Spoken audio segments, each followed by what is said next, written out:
नमस्कार. मैत्रेय वाग्भट आयुर्वेद अकादमी मूल संस्कृत संहिता व टीका वाचन अभ्यास वर्ग. इस अभ्यासक्रम के इस प्रथम आरंभिक सत्र में आप सभी का हार्दिक स्वागत. आरंभ में मंगलाचरण के रूप में श्री गणेश जी को वंदन. गणाधीशो गुणाधीशो विद्यानिधिर्विनायकः कार्यारंभे सदा तस्मै गणेशाय नमो नमः. श्री सरस्वती देवी विद्या की देवता को वंदन. आयुर्वेद के देवता श्री धन्वंतरी को वंदन. और जिन सभी गुरुओं के कारण मैं यहाँ पर आपके सामने हूँ, उन सभी गुरुजनों को मेरा विनम्र अभिवादन. जब ये कोर्स शुरू करने का मेरे मन में आया तो उसके पीछे कुछ कारण थे. पिछले 14 साल से मैं पीजी एंट्रेंस के क्लासेस चला रहा हूँ और उन क्लासेस के कई विद्यार्थियों ने मुझे जो फीडबैक लिख के दिया, उनमें कई बार ये 2-4 वाक्य बार बार पढ़ने को मिले. उन वाक्यों के कारण मैं इस कोर्स को शुरू करने के लिए प्रेरित हूँ. ये वाक्य कुछ ऐसे हैं कि सर 4.5 साल के बीएमएस में हमें जो नहीं मिला वो यहाँ पर एंट्रेंस के क्लास में केवल 22 हफ्तों में मिल सका. सर मैं सिर्फ आपको 3 घंटा सुनने के लिए एसटी बस में 16 घंटा एक तरफा, मैंने दोनों तरफ से 32 घंटे का प्रवास करके आती हूँ. एक लड़के ने लिख के दिया. सर मैं पीजी करूं या ना करूं, लेकिन इस कोर्स के बाद मैं कुछ ना कुछ अच्छा तो जरूर कर लूंगा. मुझे 3 इडियट का राजू रस्तोगी का इंटरव्यू याद आता है कि वो नौकरी को ना बोलते हुए बोलता है कि आप अपनी नौकरी रख लीजिए, मैं अपना एटीट्यूड रख लेता हूँ, मैं अपनी जिंदगी के साथ कुछ ना कुछ तो अच्छा कर लूंगा. तो वो जो एटीट्यूड बनता है तो वो काफी मायने रखता है. कुछ लोगों ने लिखा कि सर मुझे तो पीजी एंट्रेंस एग्जाम देनी ही नहीं है, मैं तो केवल आपको सुनने के लिए इस कोर्स को दोबारा ज्वाइन किया हूँ. तो शायद ये वाक्य थोड़े भावना प्रधान है, प्रोफेशनलिज्म के परे है. इंटेलेक्चुअल लेवल पर शायद इनका कोई मोल नहीं होगा, लेकिन ये वाक्य मेरे दिल को छू गए. इसलिए नहीं कि इसमें मेरा अप्रिसिएशन है, लेकिन इन वाक्यों से पता चलता है कि इस तरह का सुनने की बहुत सारी इच्छा, एक भूख, एक मानसिक जरूरत हमारे कई विद्यार्थियों में है. मैं एंट्रेंस क्लास में जो आयुर्वेद की बातें बताता हूँ वो चीज ऑन द सैंडविच इतनी ही मात्रा में हो सकती है, क्योंकि एंट्रेंस क्लास का कंटेंट एमसीक्यू है, उसका प्राधान्य एमसीक्यू को है. तो एमसीक्यू पढ़ाते पढ़ाते बीच बीच में मैं आयुर्वेद की कुछ बातें थोड़ी बहुत बताता हूँ, और वो थोड़ी बहुत ही होती है, उससे ज्यादा मैं बता नहीं सकता.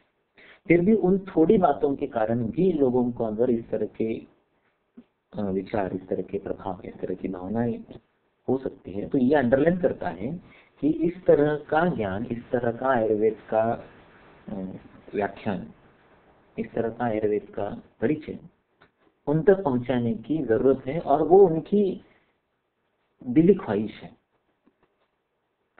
ये पहला कारण था कि जिस कारण से मैं इस पीढ़ी के, इस यंग जनरेशन के पास में वो आयुर्वेद का ओरिजिनल नॉलेज पहुंचाने के प्रयास को करने के लिए उद्युक्त हूँ.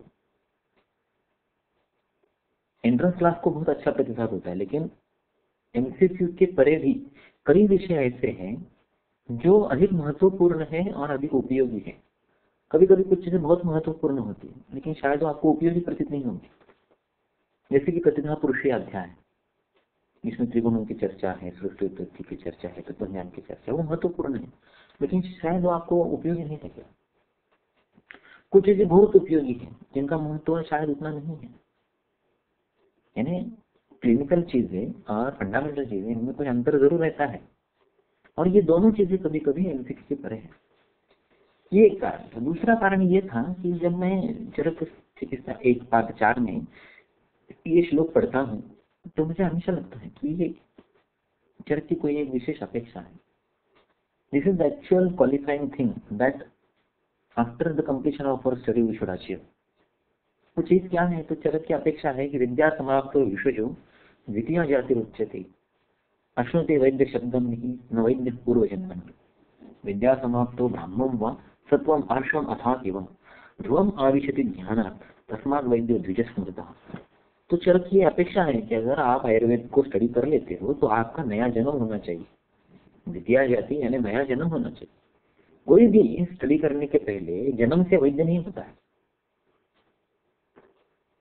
अगर आपके माता पिता डॉक्टर से वैद्य, इसलिए आप अपने आप उनके संयोग से जन्म लेने के कारण आप भी अपने आप वैद्य बन जाए, ऐसा नहीं होता. अध्ययन करने के बाद ही आदमी को वो वैद्य पदवी वैद्यत्व आता है. इसलिए चरक लिखता है विद्या समाप्त विषयो द्वितीय जातिरुच्यते. और क्या होता है? तो अपना जो एक मॉरल लेवल है वो अपग्रेड हो जाता है. हमें ब्राह्मण सत्वम या ऋषि का सत्व आ जाता है. इसलिए डॉक्टर को भगवान माना जाता है. तो इस तरह का मॉरल अपलिफ्टमेंट ध्रुवम आविशति पक्का होता है ज्ञानात्, उस प्रकार का ज्ञान प्राप्त होने के कारण. इसलिए वैद्य को द्विज कहा गया है. ऐसी चरक की अपेक्षा है.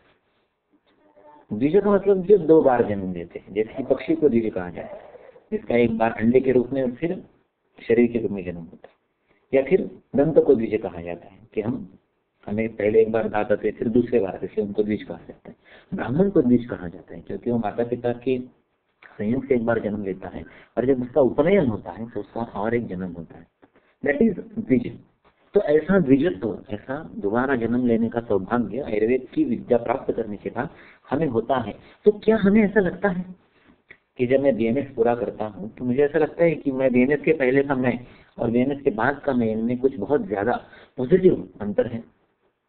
ऐसा लगता है कि आई हैव टेकन रीबर्थ, या ऐसा लगता है कि छूट गया यार, छूट ले एकदम. क्या लगता है? तो अगर हमें वो फीलिंग नहीं आती कि मेरा दूसरा जन्म हुआ है और हमें लगता है कि वो यार समवॉट फ्रस्ट्रेटेड, हम छूट गए किसी एक भयानक एक्सपीरियंस से, तो वो चरक की अपेक्षा हम पूरी नहीं करते. तो मुझे लगता है कि वो चरक की अपेक्षा, वो द्वितीय जाति, वो दोबारा जन्म, जो आज की क्रेडिट की फिल्म की परिभाषा में, रांचों के शब्दों में, वो ग्रोन अप वंस अगेन.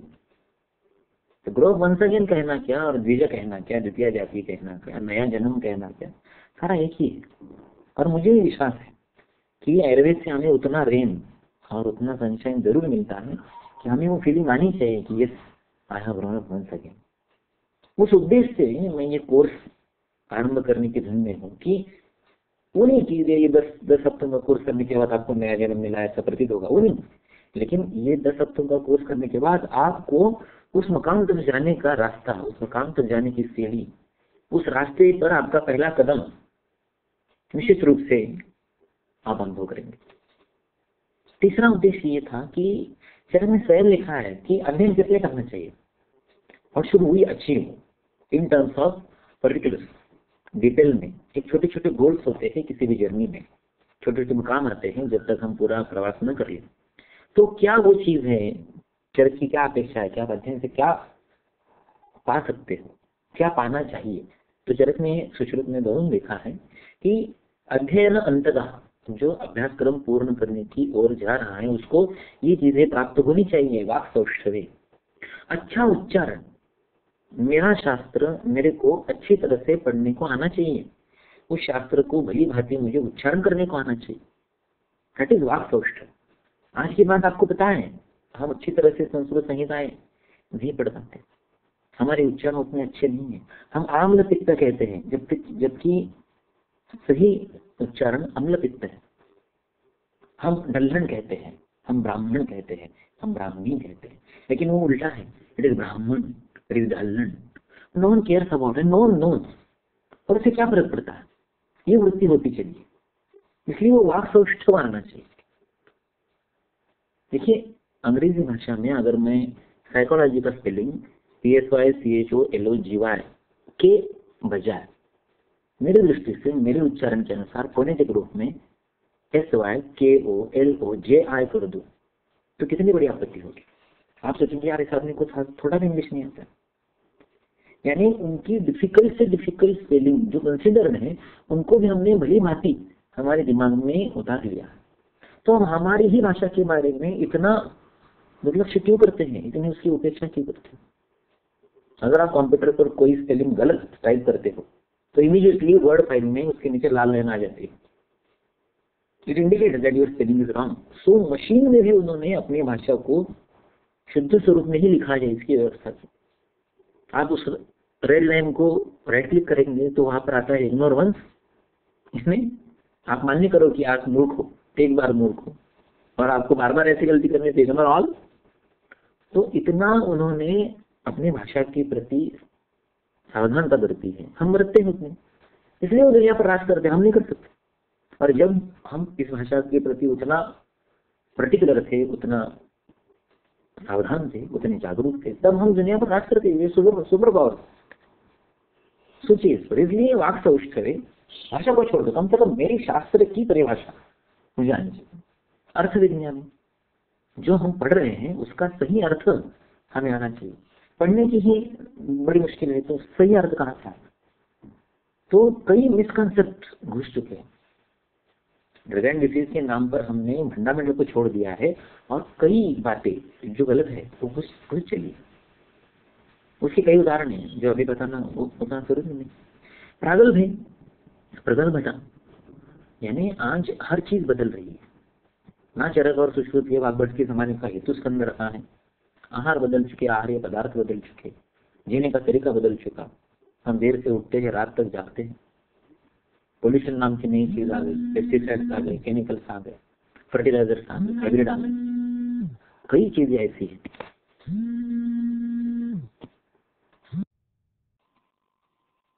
नमस्कार। मैत्रेय आयुर्वेद के वाग्भट आयुर्वेदिक एकेडमी के मूल संस्कृत संहिता एवं टीका वाचन तथा तंत्रोक्ति परिचय वर्ग में आपका हार्दिक स्वागत। Session 1 part 2। ये सुनने से पहले मैं आपको विनती करूंगा कि आपने इस पार्ट 2 के लिए जरूरी पीडीएफ फाइल जो है वो डाउनलोड कर ली है और वो आपके सामने है।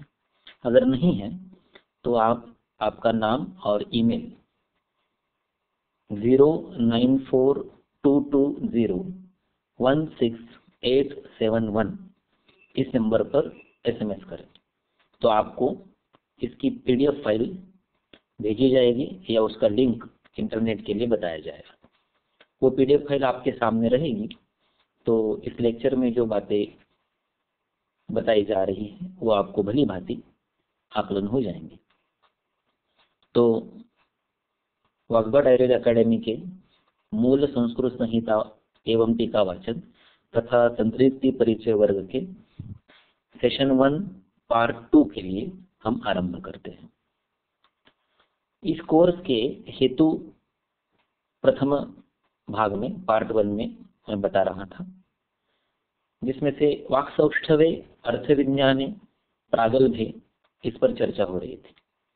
तो वाक् सौष्ठवे का अर्थ है कि अच्छा उच्चारण, अच्छा लेखन हमें आना चाहिए।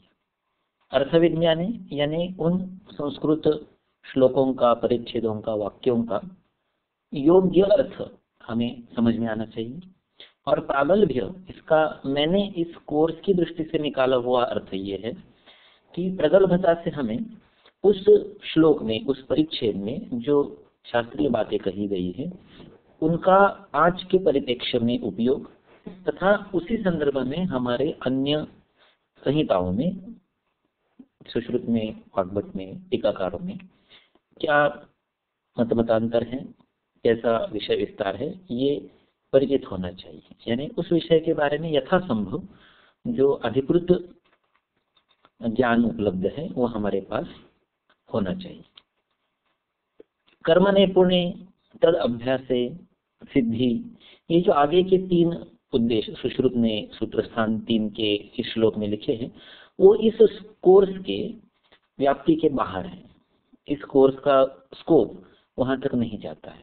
जो पहले 3 उद्देश्य है, वाक्सौष्ठवे, अर्थविज्ञानी, प्रागल्भ्य, इसको पूरा करने का इस कोर्स में सामर्थ्य है। चरक ने भी यही बातें कही है प्राणाभिसर्ग विषय के लक्षणों के समय चरक सूत्र 9 में। तस्मात् शास्त्रे, अर्थात शास्त्र के पठन पाठन के संदर्भ में, अर्थ विज्ञाने प्रवृत्तौ कर्म दर्शने विषय चतुष्टय युक्तः प्राणाभिसर्ग उच्यते। अष्टांग हृदय सूत्र स्थान के प्रथम अध्याय का प्रथम श्लोक जो सबको पता होता है, आयुर्वेदोपदेशेषु विधेय परमादरः। इस प्रथम श्लोक की टीका पर अरुण दत्त ने लिखा है कि आदरो कथम विधेय, आदरो कथम विधेय, आदर किस प्रकार से होना चाहिए। तो केवल वो भावनिक बात नहीं है, वो कुछ करने की बात है। उसने लिखा है कि पाठ अवबोध अनुष्ठान ही उत्कृष्टो यत्न कार्य। केवल यत्न नहीं करना है, don't attempt, but it needs effort, it is an active procedure. उसने कहा उत्कृष्टो यत्न कार्य, किसके संदर्भ में, पाठ अवबोध अनुष्ठान। इसमें जो अनुष्ठान है ये प्रत्यक्ष प्रैक्टिस की, चिकित्सा व्यवसाय की बात है। लेकिन पहले 2 जो चीजें हैं, जो बौद्धिक स्तर की बातें हैं, आकलन के स्तर की बातें हैं, पाठ और अवबोध, इसी का थोड़ा सा विस्तार वाक्सौष्ठवे, अर्थविज्ञाने, प्रागल्भ्य, इसमें हो जाता है। यही मान चरक ने जब पूरा चरक संहिता संपूर्ण हुई तब चरक सिद्धि 12 के अंतिम श्लोक में कहा, इदम अखिलम अधीत्य। अधीत्य का मतलब है पठन करके, या तो केवल पढ़ के या बायहार्ट करके, यानी आज की भाषा में रट्टा मार के। यानी पूरा का पूरा जो चरक संहिता का विषय है वो केवल पुस्तकों में नहीं बल्कि आप में, आपके दिमाग में आ गया है। चाहे आपने उसे समझा है नहीं समझा अलग बात है, किंतु उसका जो कलेवर है, जो पूरा का पूरा उसका ग्रॉस पोर्शन है वो आपके दिमाग में है, चौपड़ी में नहीं, आपकी खोपड़ी में है। दैट इज इदम अखिलम अधीत्य।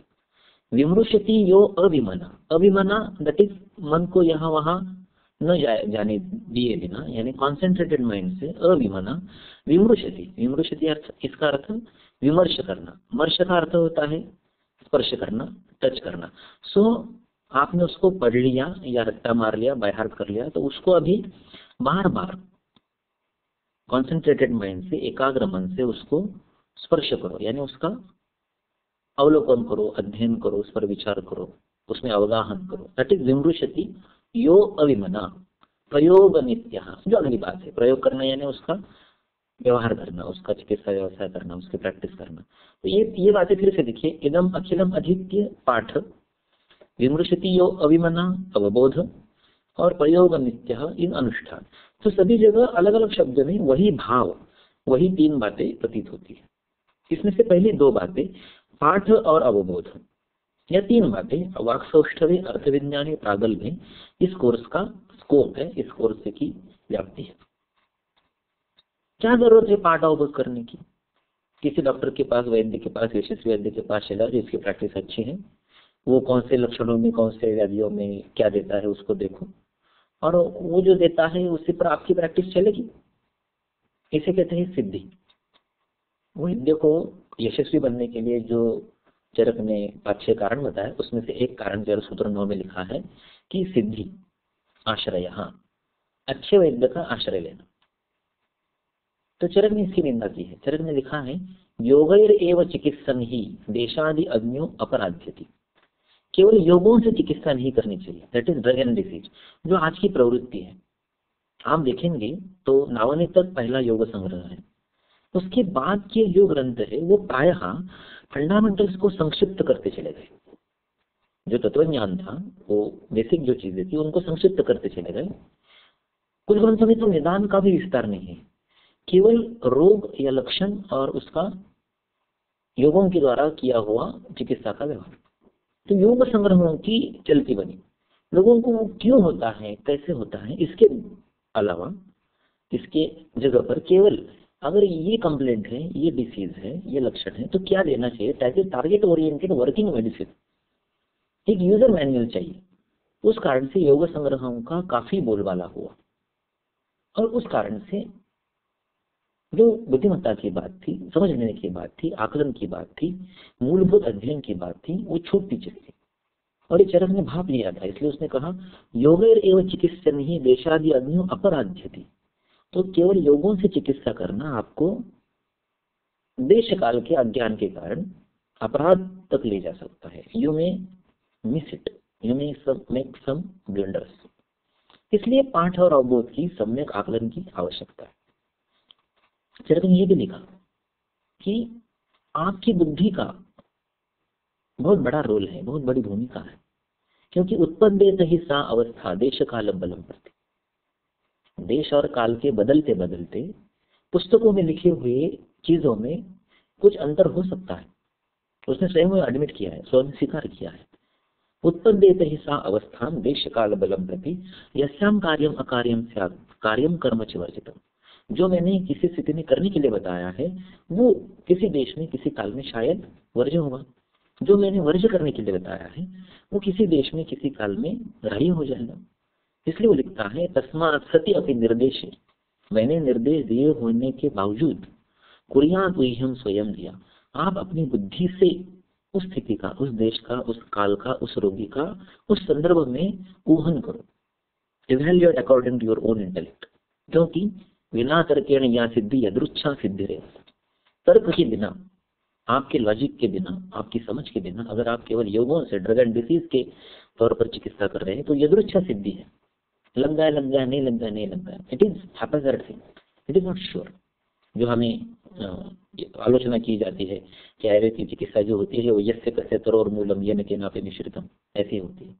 ऐसी नहीं होनी चाहिए। हमें लगता है कि हमारी चिकित्सा ऐसे संशय की बजाय, यस्य कस्य तरोर मूलम के अनिश्चय संशय के बजाय एक निश्चय तक चलिया है, एक फिक्स डिसीजन तक चलिया है, जिसका कि रूपांतर इदम एव औषधम अस्मै अनेनेव हि मिश्रितम कालेस्मिन्नेव दत्तम स्यात् इदम एव भविष्यति। यहाँ तक हम आना चाहिए। और इसके लिए केवल योग चिकित्सा, केवल ड्रग एंड डिसीज नहीं, तो उसके पीछे की जो दो बातें हैं जिसके कारण आप अनुष्ठान तक आते हैं, उस पाठ और अबोध को अच्छा बनाना, उसका सौष्ठव अच्छा होना ये जरूरी है। ये इस कोर्स का उद्देश्य। इसलिए चरक ने लिखा यद अनिर्दिष्ट बुद्धिया अवगम्यते तद ऊह्य। चरक के काल के आहार विहार नहीं रहे, ना ही चरक के काल के सारे रोग रहे, तो चरक के काल का औषध क्यों रहेगा? अगर शिवाजी बहुत बड़ा योद्धा था उसमें कोई संशय नहीं है, लेकिन आज के आक्रामकों के साथ अगर हम शिवाजी के साधनों से ढाल तलवार लेकर लड़ेंगे तो क्या हम जीत पाएंगे? नहीं। उस देश काल के अनुसार शिवाजी ने जो साधन यूज किए वो उसकी विजय के लिए उपयोगी थे। लेकिन अगर आज देश और काल बदल गया है तो आपको साधन बदलने पड़ेंगे। उसी के अनुसार अगर आज हेतु बदल रहे हैं तो लक्षण बदलेंगे, लक्षण बदलेंगे तो आपकी औषधि बदलनी चाहिए। हेतु और लक्षण के बदल के साथ औषधि बदलनी चाहिए।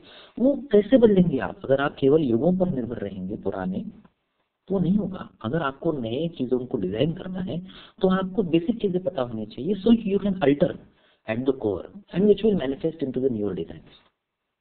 देयरफॉर पाठ और अवबोध की ज्यादा जरूरत है, ना कि अनुष्ठान की, क्योंकि अनुष्ठान उस पर निर्भर करता है, उस पाठ पर, उस अवबोध पर। इसलिए चरक ने आगे भी लिखा कि द्रव्य के नाम की, द्रव्य की रूप की आपको जानकारी होना, परिचय होना उतना आवश्यक नहीं है जितना कि द्रव्य की योजना की, उचित योजना की जानकारी होना, ज्ञान होना हमें जरूरी है। इसलिए उसने लिखा योगम आसाम तो यो विद्या देश कालोपपादितम पुरुषम पुरुषम वीक्षम सद्ज्ञेयो विश्वोत्तम। और उसके ऊपर का वाक्य है कि अगर नाम रूप नहीं पता होगा तो भी चलेगा। योगविद्वपि अरूपज्ञः तासाम तत्वविद उच्यते। तो उस तत्व के विद को, यानी तत्व को जानने वाला जो है वो ज्यादा श्रेष्ठ वैद्य है, ज्यादा उचित वैद्य है। तो ये भी बात आती है कि ये सब तत्व ज्ञान करने की क्या जरूरत है? उसको बिना पढ़े भी हम परीक्षा पास हो लेते हैं, डिग्री पा लेते हैं, भली भांति प्रैक्टिस करते हैं, पैसा कमाते हैं, पेशेंट भी ठीक होता है। देखिए, एक तो बात ऐसी है कि आप संहिता पढ़ो ना पढ़ो, संस्कृत पढ़ो ना पढ़ो, टीका पढ़ो ना पढ़ो, श्लोकों को कंठस्थ करो ना करो, मैं तो ये कहता हूँ कि आप बीएमएस करो ना करो तो क्या फर्क पड़ेगा? तो क्या लोग ठीक नहीं होंगे? आप कुछ भी नहीं करोगे तो भी दुनिया चलेगी, लेकिन आप जितना अच्छा करोगे उतना शायद अच्छा होने की संभावना बढ़ जाती है। चरक ने ये भी लिखा विद्यामती कर्म दृष्टि अभ्यास सिद्धि आश्रया वैद्य शब्द अभिनिष्पत्तौ अलम एक एकम, केवल ज्ञान से भी, ज्ञान नहीं हो तो केवल अपने ओरिजिनल बुद्धिमत्ता से। किशोर कुमार ने कहीं पर शास्त्रीय संगीत का शिक्षण नहीं लिया था, लेकिन वो महान गायक बन गया। वो उसकी अपनी प्रत्युत्पन्न मति थी, वो विजडम था, कर्म दृष्टि। प्रैक्टिस करके करके करके चीज आ जाती है, चाहे आपके पास वो इंटेलेक्ट हो ना हो, लेकिन उन चीज को करते करते आ जाते हैं। कई कंपाउंडर पिछले जमाने में RMP बन गए। अभ्यास उसको करते रहो, आ जाएगा। एकलव्य जैसा, जिसको गुरु नहीं था, ज्ञान नहीं था, वो करता गया, वो बन गया। सिंधिया ने एक कोई यशस्वी था, उसको पकड़ लो और उसको करते रहो, हो जाएगा वो। आश्रय, यहाँ किसी अच्छे वैद्य का आश्रय ले लो तो उसके नाम की, उसकी कीर्ति का आपको लाभ मिलेगा और आपको भी उसका फायदा होगा वैद्य बनने के लिए। लेकिन इन सब के परे जो चरक की अपेक्षा है कि भाई आपको अध्ययनांतगाह के लिए वाक् सौष्ठव अर्थ विज्ञान है, इन सारे मकामों को पाते पाते आगे जाना है। तो इसलिए उस मकाम को पाने के लिए, वाक् सौष्ठव को, अर्थ विज्ञान को, प्रगल्भता को पाने के लिए इस कोर्स का प्रणयन हमने किया है। Here ends session 1 part 2। नमस्कार, welcome to session 1 part 3 Maitreya Ayurveda द्वारा संचालित वाग्भट आयुर्वेद अकेडमी मूल संस्कृत संहिता एवं टीका वाचन तथा तंत्रित परिचय वर्ग के आरंभिक सत्र के ओपनिंग सेशन के तृतीय भाग में पार्ट 3 में आपका हार्दिक स्वागत। Session 1 part 3। संहिता किस लिए पढ़नी है, टीका किस लिए पढ़नी है? जैसे हमने पार्ट 2 में कहा कि संहिता और टीका पढ़े बिना, संस्कृत चीजों को पढ़े बिना भी हमारी परीक्षाएं और हमारी प्रैक्टिस, ये जो प्राथमिक उद्देश्य है, वो सफल हो जाते हैं। तो इनकी आवश्यकता ही क्या है? संहिता का डेफिनेशन है प्रतिपाद्यम हितम सम्यक यस्यां सा संहिता मता। जहाँ पर प्रतिपादन करने योग्य ऐसी चीजें जो हितकर है, वो उचित रूप से बताई गई है, उसे संहिता कहते हैं। सम्यक, हित is to put, the original verb is dha is to put, is to arrange, where all the necessary facts are arranged in proper manner, that is प्रतिपाद्यम हितम सम्यक यस्यां सा संहिता मता। तो ये जो मूल संस्कृत संहिता है वो क्यों पढ़नी है? पहला उद्देश्य कि भाई परीक्षा में अच्छा यश मिलने के लिए। वो तो संहिता बिना पढ़े भी हम पा लेते। लेकिन देखिए कि कोई मॉडर्न का सब्जेक्ट है, तो आप कहाँ से पढ़ना ज्यादा उचित समझेंगे?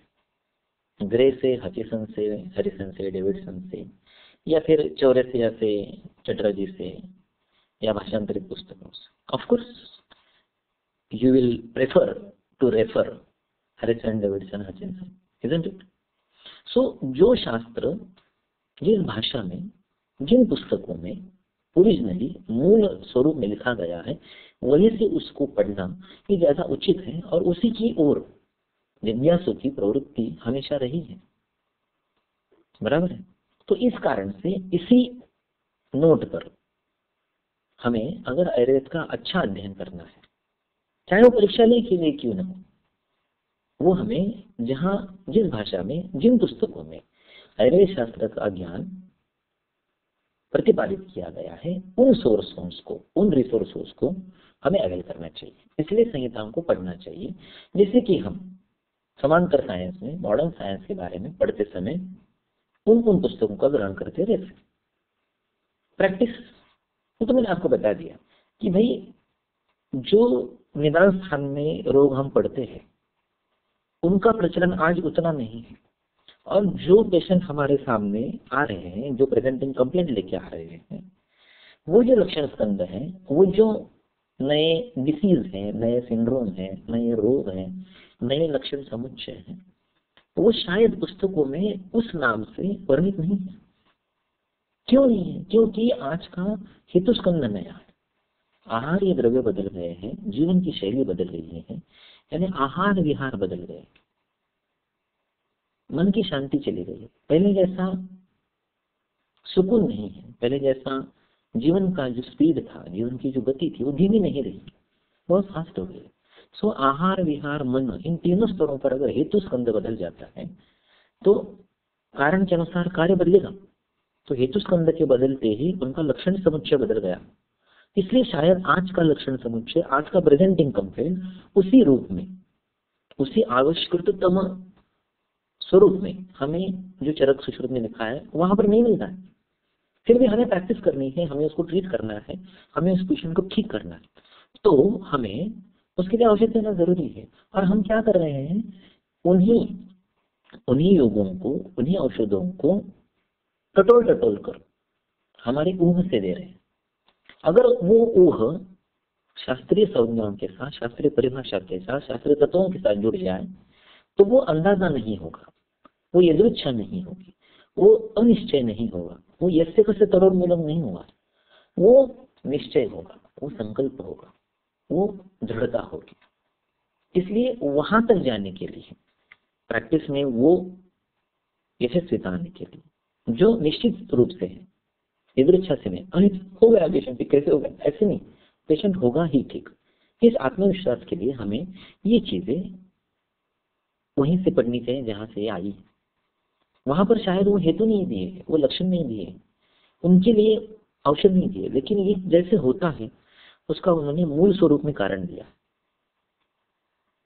तो वो कारण शायद आहार विहार में नहीं है, वो कारण उसके पीछे दोष रस गुण महाभूतों में।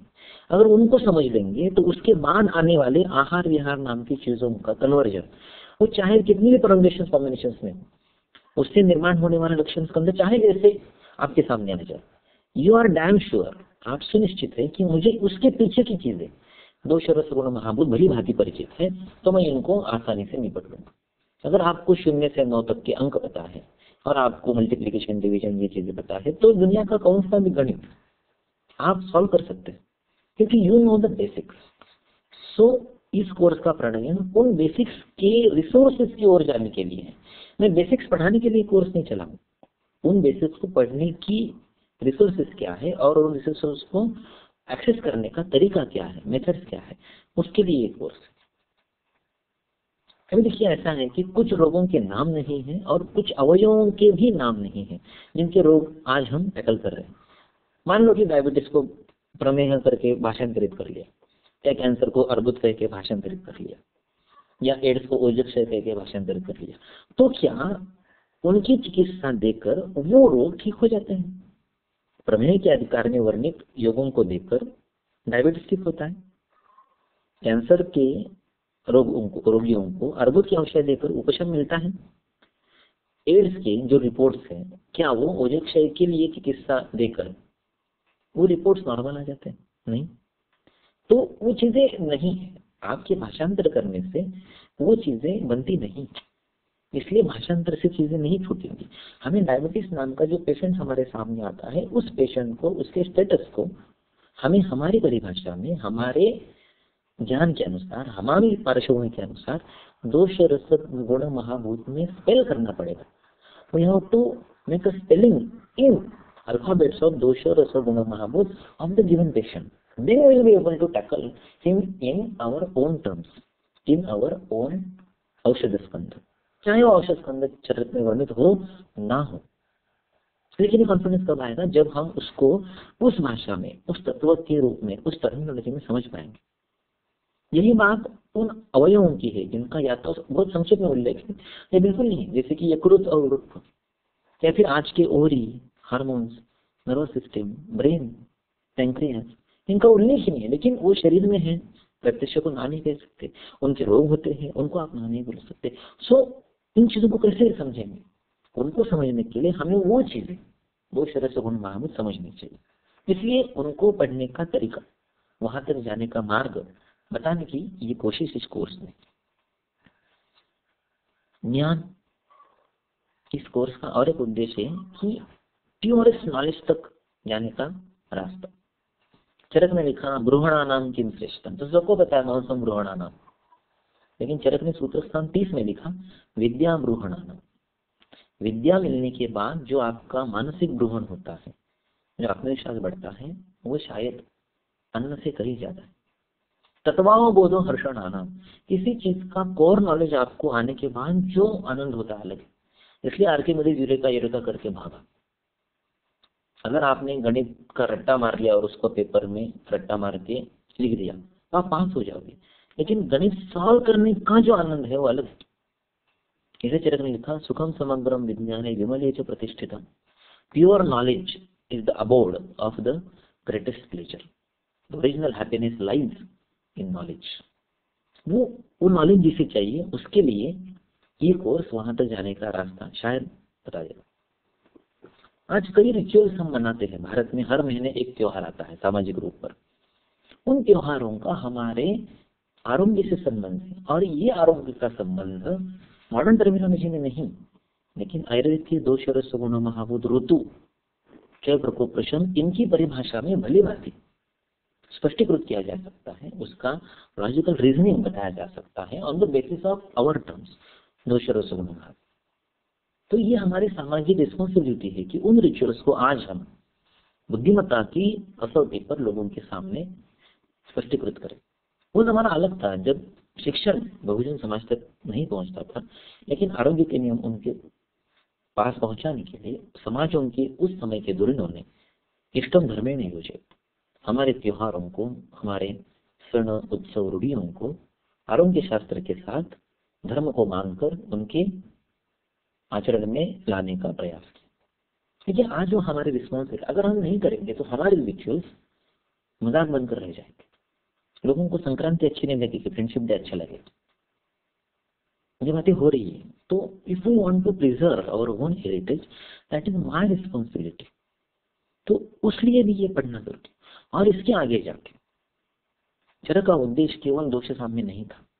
वो कहता है कि यावत अग्नि है समीभाव, और उसके पर जाके वो कहता है कि चिकित्सा तो नैष्ठिकी या विना उपधाम, वो तृष्णा को नष्ट करने तक चला है। केवल दोषों के सामने, अग्नि के सामने तक नहीं, वो उसके आगे त्रिगुणों के सामने तक वो चिकित्सा करना चाहते। इसलिए चरक एक लिखा। शायद उस तत्व ज्ञान की, उस मेटाफिजिकल चीजों की, आध्यात्मिक चीजों की हमारी आज कैपेबिलिटी नहीं, हम नहीं रही। हम सोचते कि वो हमारा काम नहीं, वो तो बाबा संत साधु गुरु जो आस्था चैनल पर लेक्चर देते रहते हैं उनकी बात है। ऐसा नहीं है। अगर हमारे सिलेबस में, हमारे चैप्टर में वो बातें हैं तो हमारी रिस्पॉन्सिबिलिटी है, हमारी वो कैपेसिटी है, हम उसके लिए सक्षम है। लेकिन सर ने हमें वो पढ़ा है और वो पढ़ाता नहीं, तो वो कभी देखना चाहिए कि सदवृत्त क्या है, आचार रसायन क्या है, मुमुक्षुणाना उदयनाना क्या है। ये बहुत बड़ी चीज है, लेकिन हम केवल योगों में अटके हैं कि इस पर मैं ये योग देता हूँ, उस पर ये योग देता हूँ, इससे रिजल्ट आता है और इसका पैसा मिलता है। हमारी जो ध्येय पूर्ति है वो मनीष से आगे तक जाएगी। इसलिए ये जरूरी है कि हम उस मुकाम तक पहुंचे जहां पर ये रास्ता शुरू होता है। Here ends part 3 session 1।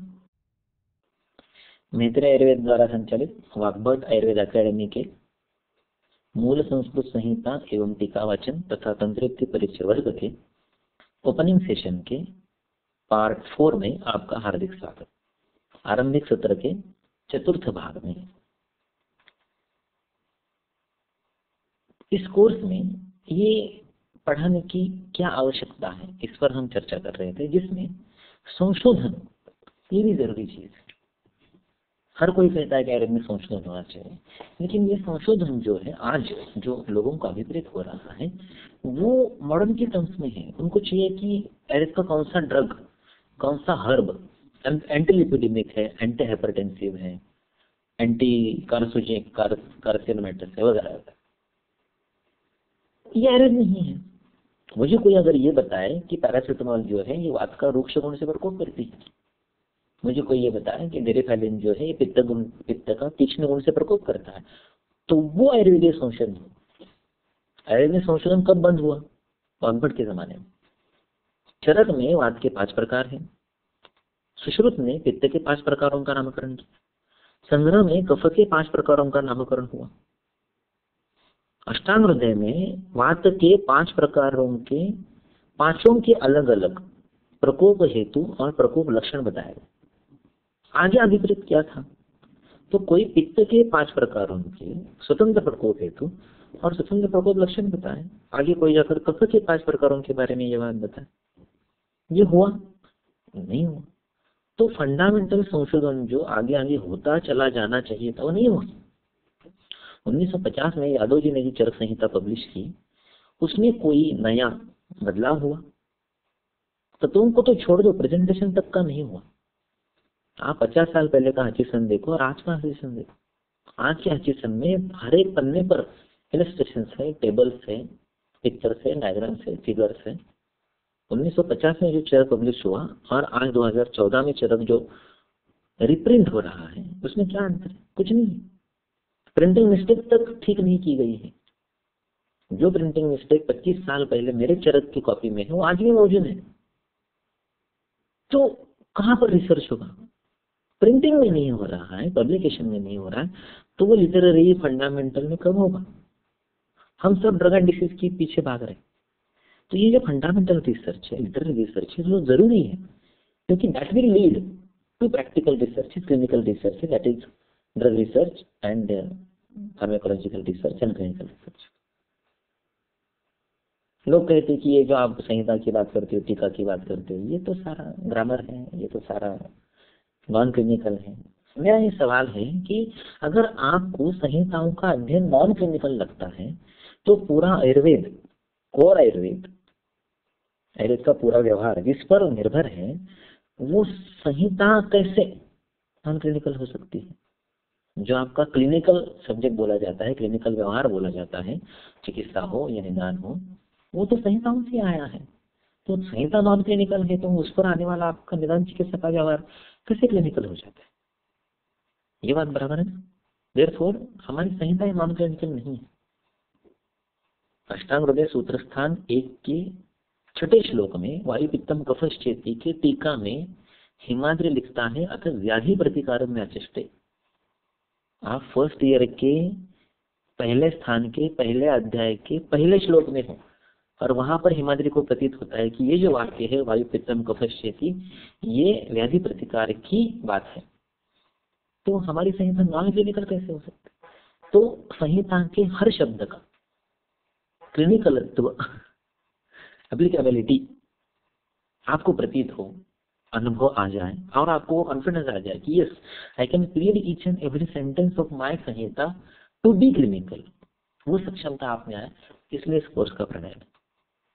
चिकित्सित ज्योतिष मंत्रवादा पदे पदे प्रत्यम आवहंती, वैदिक सुभाषित साहित्यम के 4थे अध्याय का या शायद पहले अध्याय का 4था श्लोक है। मंत्र और ज्योतिष के बारे में नहीं जानता, लेकिन चिकित्सित यानी आयुर्वेद के पद पद का पद पद पर प्रत्यय आना चाहिए। पदे पदे प्रत्यय आवंती, पद यानी शब्द, पद यानी स्टेप। जिंदगी के हर इवेंट में आयुर्वेद के हर शब्द का प्रत्यय आना चाहिए, अनुभूति आनी चाहिए, प्रचिति आनी चाहिए। You should be able to experience each and every word of Ayurveda in each and every event of your life. That much clinical thing is hidden in each and every sentence of my Sanhita. वो अनुभव आपको देने के लिए ये course. भाई ये बात आपकी सही है, क्यों पढ़ना चाहिए, लेकिन अच्छे भाषांतर है, विद्वानों ने उस पर अच्छे अच्छे वक्तव्य लिखे हैं, सब्जेक्ट पर टेक्स्ट बुक है, तो क्या जरूरत है वो ओरिजिनल चीज पढ़ने की जो बहुत डिफिकल्ट है? देखिए, पात्र परंपरा संचार्यमाण क्षीयमाण मधुवत, ऐसा एक शब्द लिखा है। लिखा मतलब है कि 1 लीटर अगर आपने शहद ले लिया और एक पात्र में से दूसरे पात्र में डालते चले गए, तो 10वें पात्र में कुछ नहीं बचेगा, क्योंकि हर पिछले पात्र में थोड़ा बहुत शहद जो चिपक रह जाएगा। इस तरह से भाषांतर में होता है कि एक आदमी कुछ पढ़ता है, पढ़ने में से उसको थोड़ा समझ में आता है, जो समझा है उसमें से वो लिखने की कोशिश करता है। उसने जो लिखा है सेकंड स्टेप वाली, उसको आप पढ़ते हो, उसने लिखे हुए में से आपने जो पढ़ा उसमें से थोड़ा बहुत आपको समझ में। तो हर चीज में अगर ये भाषांतर में हर स्टेप में थोड़ा बहुत छूटता चला जाएगा जो ओरिजिनली है, तो आपके पास क्या बचेगा? मैं इससे थोड़ा बुरा उदाहरण देता, थोड़ा सा क्या बोलते हैं उसको, विभत्स रस का उदाहरण है कि आपके जो सबसे प्रिय व्यक्ति है, उसने आपको आपका सबसे प्रिय पदार्थ खाने के लिए देने का सोचा, लेकिन आप आपके अध्ययन में बहुत बिजी है, आपकी परीक्षा नजदीक आ गई है और आप अध्ययन में डूबे हैं। तो आपकी सबसे प्रिय व्यक्ति जो माता जी है वो आपके पास आई और उन्होंने आपके लिए आपका सबसे चहेता प्रिय पदार्थ, पेड़ा है, जलेबी है, चिकन है, वो लेके आई।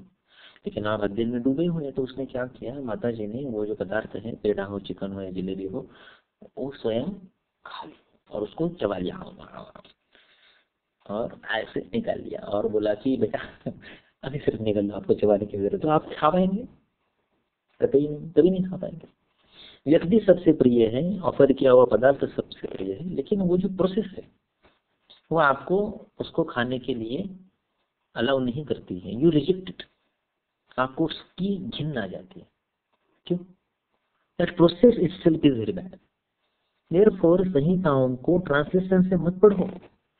That process itself is very bad, that retracts you from that original knowledge.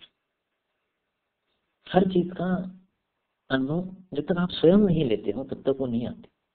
आप कार चलाते समय, कार ड्राइविंग सीखते समय ड्राइवर के पास वाले सीट पर कितने भी दिन बैठकर कितने भी किलोमीटर की दूरी तय करो, उसको देखते कि कैसे स्टीयरिंग घुमाता है, कैसे क्लच दबाता है, कैसे एक्सीलरेटर है, आपको जिंदगी में कार कभी चलाना नहीं आएगा।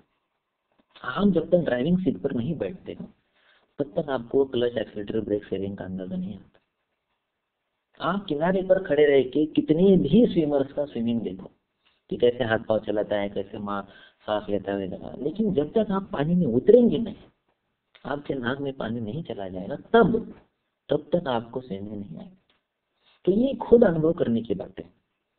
जो ज्ञानेश्वर महाराज ने कहा, ज्ञानेश्वरी के पहले ही वाक्य में, ओम नमो जी आद्या वेद प्रतिपाद्या जय जय स्वसंवेद्य आत्म रूप। ये स्वसंवेद्य बातें हैं, सेल्फ एक्सपीरियंस की बातें। आप खुद जब तक नहीं पढ़ोगे तब तक नहीं आएगा। चाहे भी कितना बड़ा विद्वान आपको संहिता और टीकाओं पर व्याख्यान दे दे, दैट इज पैसिव रिसेप्शन। आप उसमें कुछ नहीं कर रहे हो, आप केवल श्रवण मस्ती कर रहे हो। इसलिए मैं यहाँ पर एक गुरु के रूप में, मेंटर के रूप में, टीचर के रूप में नहीं हूँ। I am just a severe friend. मैं आपको पढ़ाने नहीं आया हूँ। I am here to help you how to learn. पढ़ते कैसे हैं वो बताने के लिए। मैं इतना बड़ा नहीं है कि मैं आपको पढ़ाऊँ, मैं आपको बताऊंगा कि मैंने कैसे पढ़ा। आपने वैसे पढ़ के देखो, शायद आपको भी वही आनंद आ जाए। बराबर है। पिक्चर की स्टोरी अगर मैं पहले बता दूं या किसी लोकप्रिय हिंदी गाने का मैं आपको आपकी मातृभाषा में ट्रांसलेशन करके बताऊं तो उसका मजा आएगा। मान लो कि आज जो गाना चल रहा है बदतमीजी, उसका ट्रांसलेशन कर दिया, या बलम पिचकारी का ट्रांसलेशन कर दिया, तो उतना मजा आएगा? कभी नहीं आएगा। The core essence lies in the originality. whatever is the genuine, what is the virgin, that is more appreciable. मान लो कि आपने पंचम कटी कशीरों का और त्रिकास्थी का संधि का क्ष किरण छाया चित्र लेके आओ, ऐसा पेशेंट को लिख के दिया, तो उसका व्यवहार में कुछ उपयोग होगा? कुछ नहीं होगा। You just have to write x-ray LS fine, बात खत्म, आ जाएगा सब। तो जो जहां से है वो वहीं से आना उचित है, आवश्यक है, तभी हो सकता है।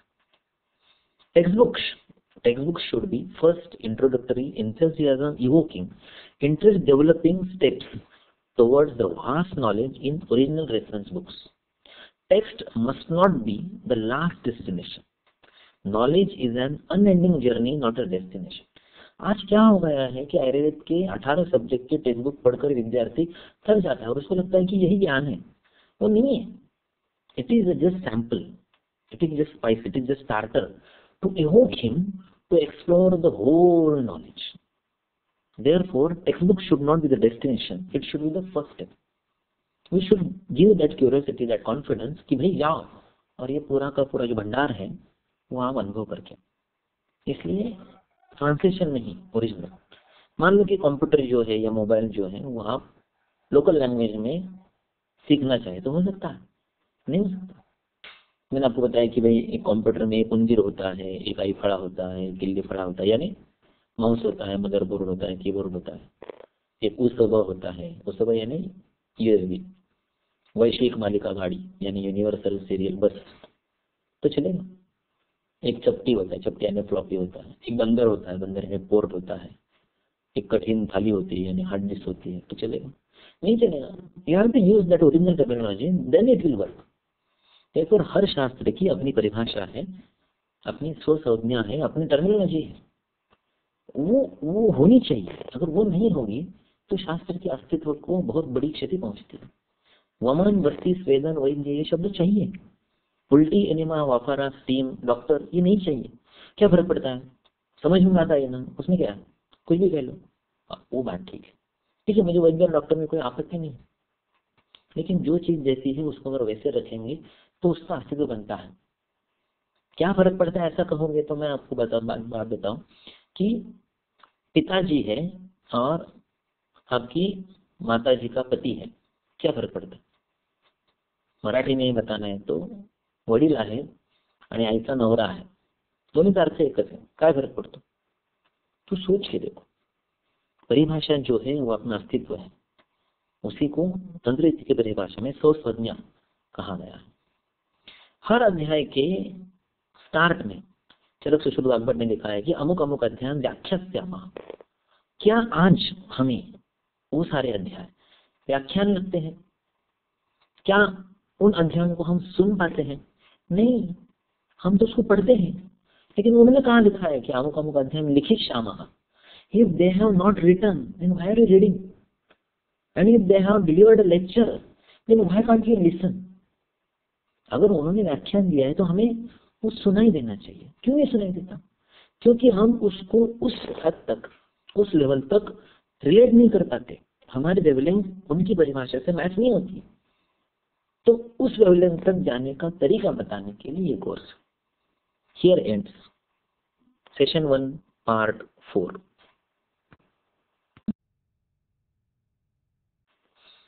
मैत्रेय आयुर्वेद द्वारा संचालित वाग्भट आयुर्वेद अकेडमी के मूल संस्कृत संहिता एवं टीकावाचन तथा तंत्रयुक्ति परिचय वर्ग के प्रथम सत्र, आरंभिक सत्र सेशन 1 के भाग 5 पार्ट 5, सेशन 1 पार्ट 5, इसमें आपका स्वागत।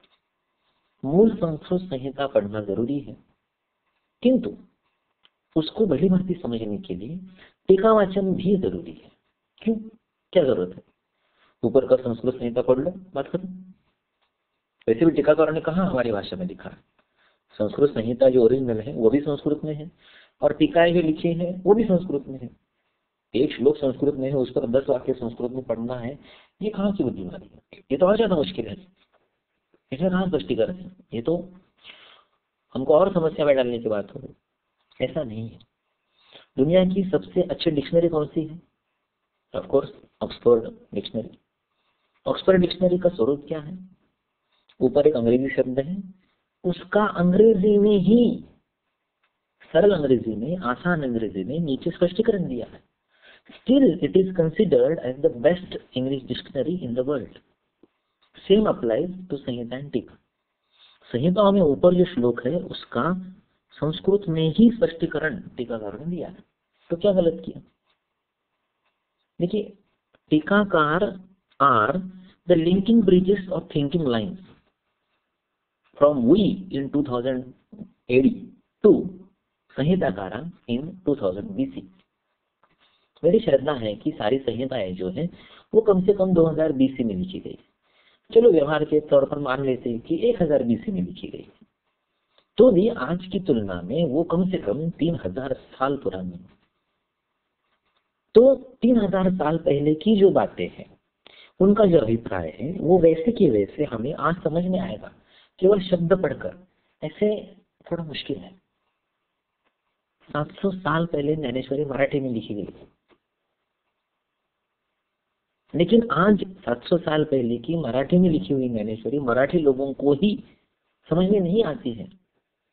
वो अच्छी बात हो गई कि 50-60 साल पहले सोनोपंत दांडेकर जी ने उस पर मराठी में ही, मराठी ज्ञानेश्वरी पर मराठी में ही कुछ अपना स्पष्टीकरण लिखा, तब जाके लोगों को ज्ञानेश्वर जी को मराठी में क्या कहना है ये आज के मराठी लोगों को थोड़ा बहुत समझ में आया।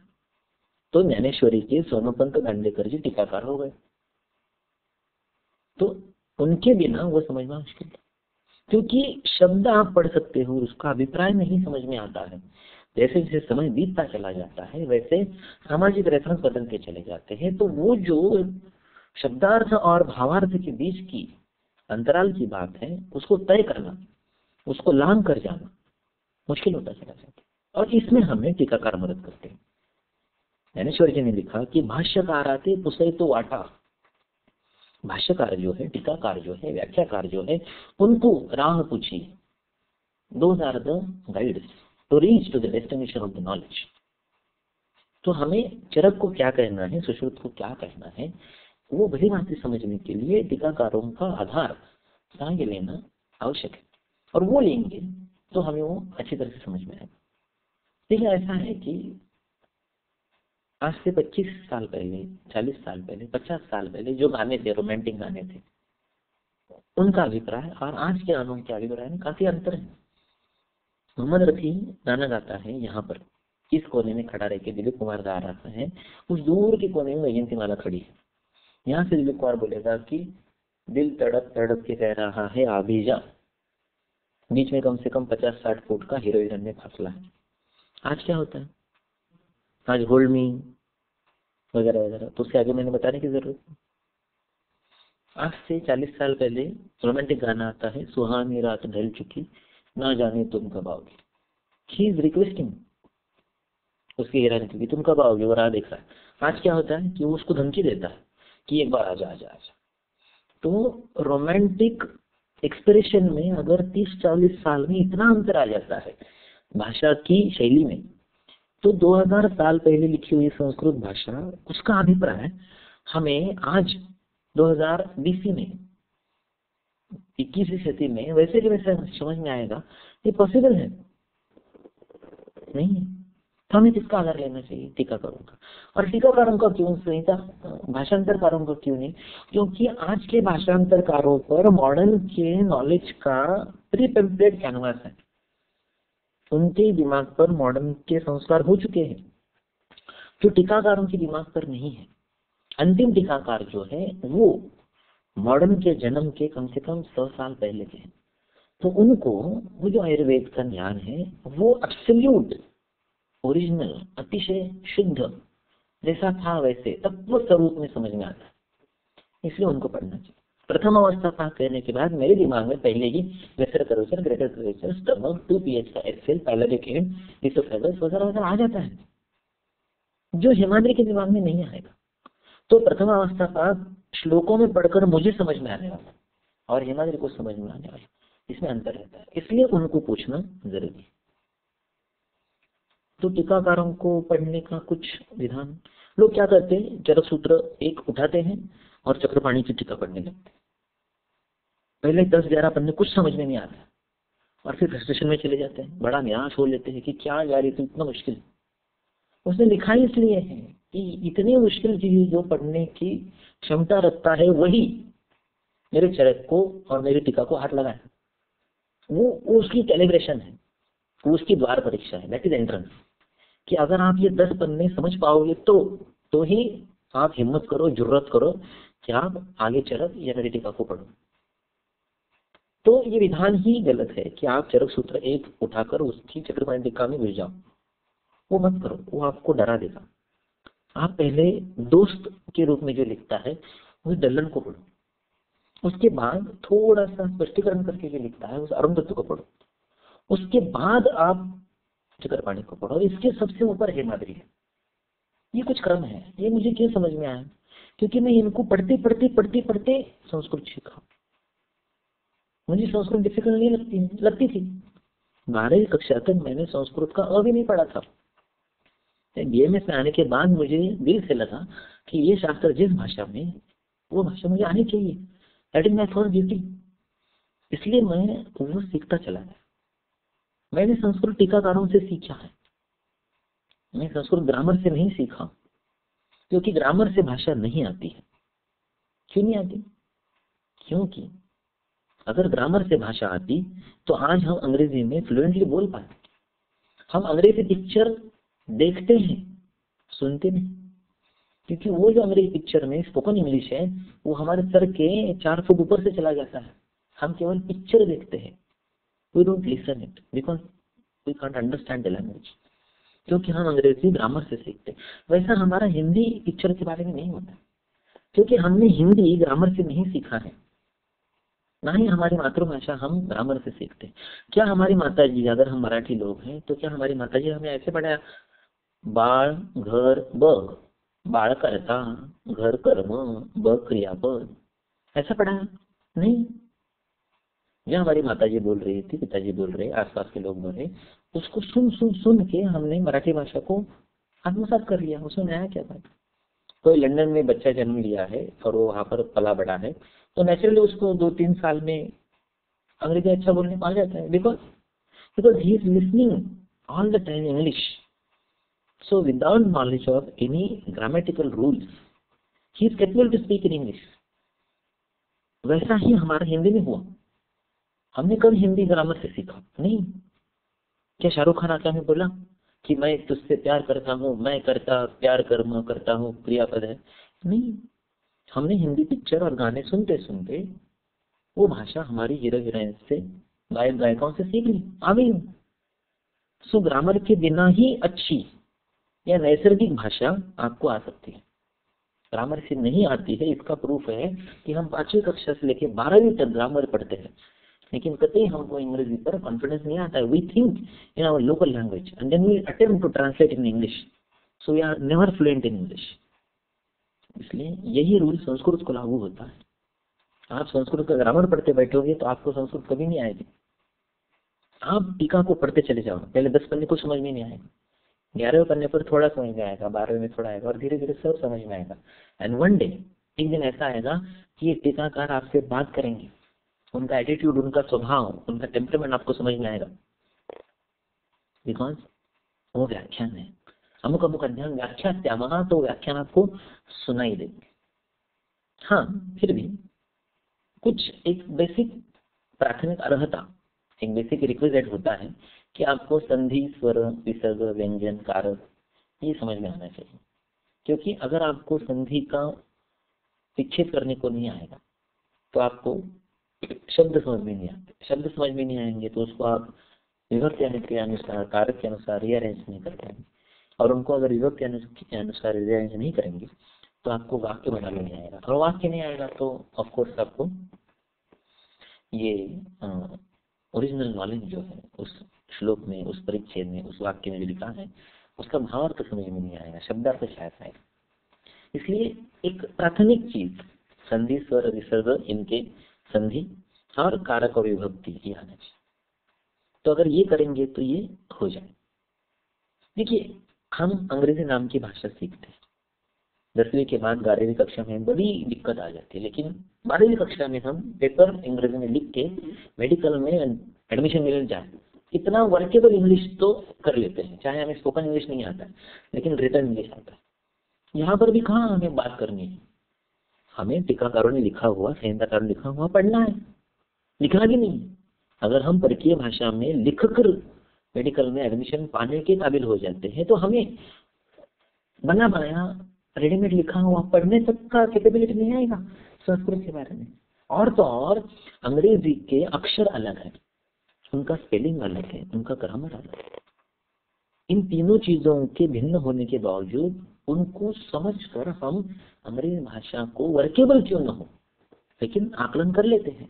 तो जिस भाषा के अक्षर हमारे हैं, शब्द हमारे हैं, ग्रामर हमारा है, हमारी सारी की सारी भारतीय भाषा जहाँ से आई है उस सभी भाषाओं की जननी, सभी भाषाओं की माता संस्कृत को सीखना हमारे लिए इतना दुष्कर होगा, मुझे नहीं लगता. स्वकीय नास्ति आंग्लवाक, अंग्रेजी भाषा हमारी अपनी नहीं है. अभी तस्याम वयम बुधा, फिर भी हम उसमें विद्वान हैं. देववाण्यस्तु का भीति, फिर जो देवों की वाणी है यानी संस्कृत भाषा है उससे हमें भीति क्यों है. सातु अस्माकं महामाता, महामाता का मतलब है दादी, ग्रैंड मदर.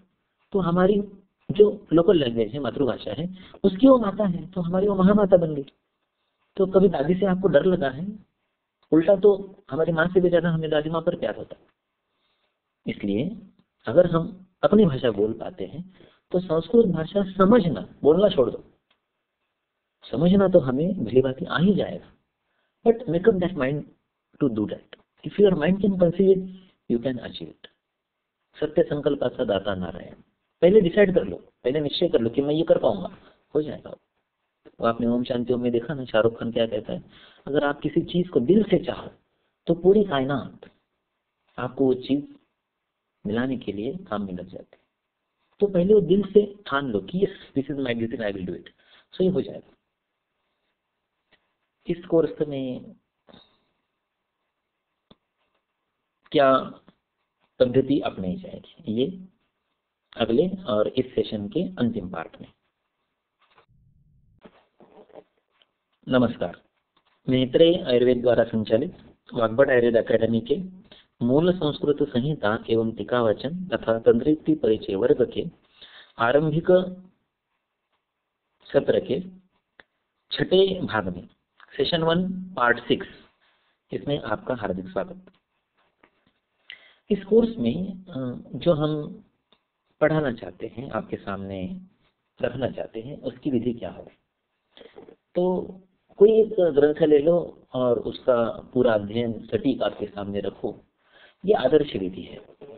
लेकिन उतना समय हमारे पास और आपके पास नहीं। अगर हमें ये कोर्स 9 सेशन में कंप्लीट करना है, क्योंकि आज का सेशन तो इंट्रोडक्टरी है, बच्चे 9 रविवार 9 सेशन में अगर इसको पूरा करना है तो इसमें हम कुछ निवडक सूत्र, निवडक श्लोक, निवडक परिचय और उसके ऊपर की या कोई अन्य टीकांश, और इन दोनों में, इन श्लोकों में और इन टीकाओं में जहाँ जहाँ तंत्र युक्ति का उपयोग हुआ है उसको आपके सामने रखने की कोशिश करेंगे। तो पहले मूल संस्कृत संहिता से लिए हुए श्लोक या परिचय। तो वो जो श्लोक या परिचय होगा, वो जो सूत्र होगा, वो कैसे अच्छी तरह से उच्चारण करना है, उसको शुद्ध रूप में कैसे लिखना है, दैट इज वाक् सौष्ठवे।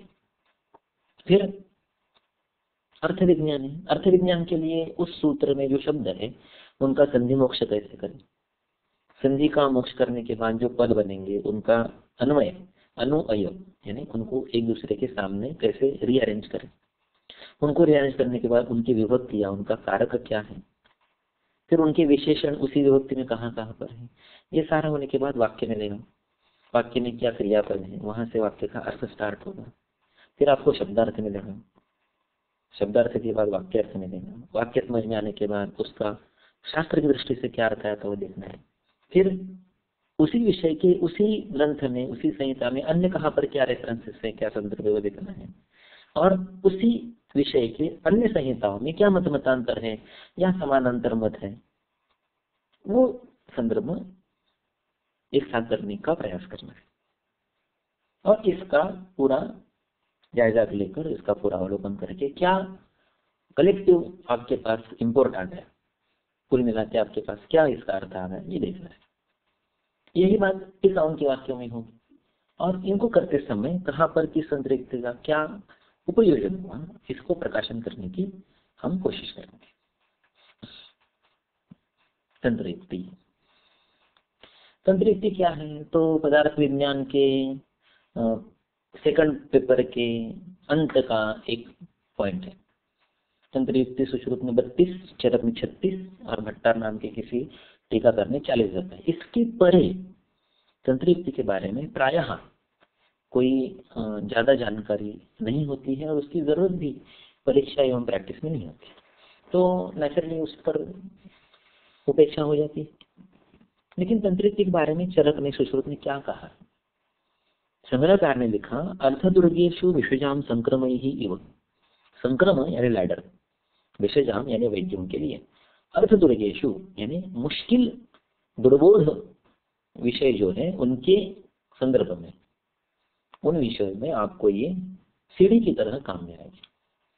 चरक ने लिखा, यथा अंबुज वनस्य अर्का, सूर्य उदय के बाद जैसे कमल खिलते हैं, प्रदीपो वेश्मनो यथा, या किसी अंधकारमय कक्ष में यानी डार्क रूम में आप अगर रोशनी या एक दिया लेकर जाए, लैंप लेके जाए, तो जहाँ आपको वो सारी चीजें दिखाई देने लगती हैं, वैसे प्रबोधन प्रकाशार्थ यानी सूर्य से कमल का विकसन, यानी जो चीज है संक्षेप में है उसका विकसन, विस्तारीकरण, और जो चीज आपको अभी नहीं दिखाई दे रही, अभाव लग रहा है, उसका प्रकाशन, उसका आपके सामने एक्सप्लोरेशन, दैट इज प्रदीपो वेश्मनो। वेश्म यानी कक्ष, रूम, गृह, प्रदीप यानी लैंप। ऐसा तंत्रयुक्ति का काम है। सुश्रुत ने लिखा कि शब्द अर्थ न्याय संयुता। तंत्रयुक्ति किससे जुड़ी है? शब्द से, अर्थ से, न्याय से। शब्द यानी लिटरेरी मीनिंग, अर्थ यानी कंसेप्चुअल मीनिंग, और न्याय यानी क्लिनिकल मीनिंग। इस तरह से तंत्रयुक्ति आपको मदद करती है। इनका उपयोग क्या होता है? तो तंत्र सार गवेषणे दीपीभूता, तंत्र यानी संहिता, सार यानी उसका इसेंस, गवेषण यानी to achieve, to search for, to explore, to browse. तो तंत्र का सार आपको पाने के लिए ये दीपिक होता, हाँ दीज आर गाइडिंग लाइन्स। और ये जो जानता है, इन तंत्र युक्तियों को जो जानता है, वो भिषक श्रेष्ठ पूजा रहा। जिस वैद्य को तंत्र युक्ति का ज्ञान है, ऐसा वैद्य पूजार्ह है, यानी उसकी वर्शिप करने लायक वो योग्य है। तो इतनी महत्ता तंत्र युक्ति को उन लोगों ने। फिर तंत्र युक्ति का प्रयोजन क्या बताएं सुश्रुत में? वाक्य योजना, अर्थ योजना, जो मैं आपको बता रहा हूँ। इस कोर्स का प्रणयन क्या है? तो वाक्य सौष्ठव अर्थ विज्ञान। तो वाक्यों की योजना, जो श्लोक है, जो टीकाओं में शब्द है, उनका संयोजन अच्छी तरह से करना, ये वाक्य योजना। अर्थ योजना, उससे reference to the context, RTC, संदर्भ से योग्य अर्थ आपने लेना, दैट इज अर्थ योजना। ये हो गया आपके अध्ययन के लिए उपयोगी ऐसा तंत्र युक्ति का काम। सभी के लिए क्या उपयोगी है? आयुर्वेदिक समाज के लिए क्या उपयोगी है? तो असतवादी प्रयुक्तानाम वाक्यानाम प्रतिषेधनम। यह आ गया सोशल लेवल पर कि कोई गलत चीजें बता रहा है आयुर्वेद के बारे में, तो उसकी खंडना करना। असत यानी गलत, वादी यानी पोस्टुलेशन, मत, प्रयुक्तानाम उसने बताए हुए वाक्यों का प्रतिषेध, to reject them, to refuse them, to defeat them. और सो वाक्य सिद्ध, केवल आपका गलत है ऐसे नहीं, सही क्या है ये भी बताना। पेशेंट ने पूछा कि साहब क्या बरेगा रखूं, ये मत खाओ, वो मत खाओ, वो मत खाओ, वो मत खाओ। तो ठीक है, पेशेंट पूछता है क्या खाऊं क्या, तब हमारे पास कोई आंसर नहीं कि पॉजिटिवली आप ये खाओ, सो वाक्य सिद्धि। आपका गलत है, आपका गलत है, आप ये ठीक है, सही क्या है? तो सही बताने की भी क्षमता आपको तंत्र युक्ति के द्वारा जाती। केवल इतना ही नहीं कि आप गलत चीजों को रिजेक्ट कर सको, नकार सको, इतना ही नहीं, वो तो हो ही जाएगा, दैट इज फर्स्ट ड्यूटी। लेकिन किसी चीज को गलत बताने के बाद उस संदर्भ में योग्य क्या है, ये बताने की भी क्षमता आपको तंत्र युक्ति के द्वारा प्राप्त हो। फिर रिसर्च के लिए व्यक्ता न उक्ता, ये अर्थ, जो विषय अव्यक्त है, लीन है, हिडन है, अनिर्मला, हाँ जिसके बारे में आपको कोई संशय है, कंफ्यूजन है, लेशोक्ता, हिंटेड है, थोड़ा सा बताया गया, संक्षेप बताया, पूरा नहीं बताया, लेशोक्ता, ऐसे जो विषय है, ये जो ऐसे जो विषय है, तेषां चापि प्रसाधनम, उनका भी क्लैरिफिकेशन, उनका भी प्रकाशन, उनका भी एक्सप्लेनेशन, उनका भी सही मायनों में लोगों के सामने उजागर होना, ये सारी चीजें तंत्र युक्ति के द्वारा आपकी क्षमता में आ जाएगी। तो इसलिए इस कोर्स में मूल संस्कृत संहिता पठन तथा टीका वाचन और तंत्र युक्ति परिचय, ये चीजें हमने समाविष्ट करने का सोचा है। प्लानिंग ऑफ अध्ययन, इसके साथ साथ ये अध्ययन ऐसे ही क्यों लिखा गया, इन्हीं विषयों को और इसी क्रम से क्यों बताया गया, ये भी बताने की कोशिश करेंगे। जैसे कि ऋतुचर्या में इसी क्रम से क्यों, ज्वर में चरकने येषाम तेष क्रमस्थानी वक्र द्रव्याणि उदहरण, ऐसा क्यों कहा, वेद धारण के अध्याय में इसी क्रम से क्यों बताया, अर्श में चरकने सुश्रुत को रिफ्यूट करके अपना मत क्यों बताया, वाग्भट का सूत्र स्थान इसी क्रम से क्यों लिखा गया, चरक की चतुष्क रचना या चरक का इंद्रिय स्थान इसी क्रम से क्यों रखा गया, इसके बारे में जो ज्ञात मत है, जो मैंने सुनी हुई चीजें हैं, वो आपके साथ में शेयर करने की कोशिश करूंगा। तो इतना सारा ये इस कोर्स का स्कोप है, मर्यादाएं हैं, दायरा है।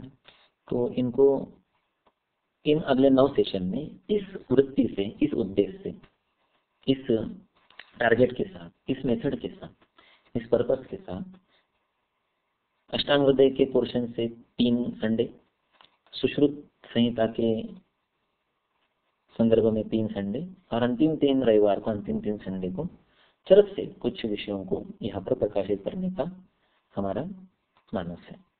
तो धन्यवाद, इस कोर्स को आपने ज्वाइन किया। हाँ, इस कोर्स की वायबिलिटी के लिए, यानी अस्तित्व के लिए, कंटिन्यूटी के लिए, और इस कोर्स की क्वालिटी इंप्रूवमेंट कंटेंट के लिए, जो इसके संलग्न विषय हैं, समाविष्ट विषय हैं, उनमें सुधारना के लिए आपके जो सुझाव है, सजेशंस हैं, क्रिटिक्स हैं, वो हम तक जरूर पहुंचे। धन्यवाद। Here ends session 1 part 7 part last. धन्यवाद।